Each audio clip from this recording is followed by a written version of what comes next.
Welcome to Madasaling Pinoy, your prayer partner. Ngayon po ay Lunes sa ikalimang linggo ng 40 araw na paghahanda. Ang mabuting balita ng Panginoon ayon kay San Juan.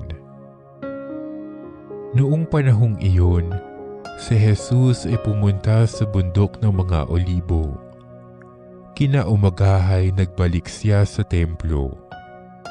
Lumapit sa kanya ang lahat, kaya't umupo siya at sila'y tinuruan.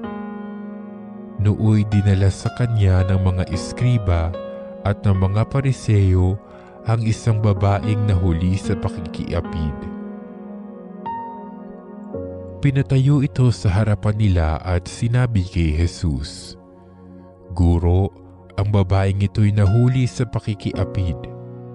Ayon sa kautusan ni Moises, dapat batuhin hanggang sa mamatay ang mga gaya niya.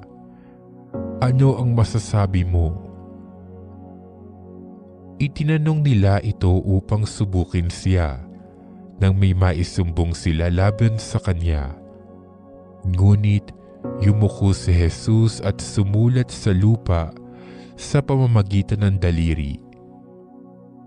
Ayaw nilang tigilan ng katatanong si Jesus, kaya't sila'y tiningnan niya at sinabi ang ganito,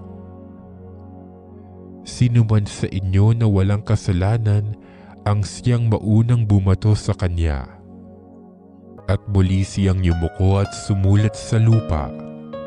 Nang marinig nila ito, sila'y isa-isang umalis, simula sa pinakabatanda.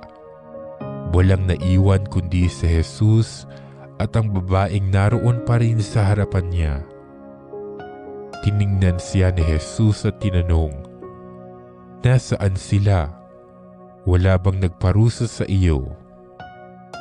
"Wala po, Ginoo," sagot ng babae. Sinabi ni Jesus, "Hindi rin kita parurusahan. Humayo ka at huwag nang magkasala." Ang mabuting balita ng Panginoon.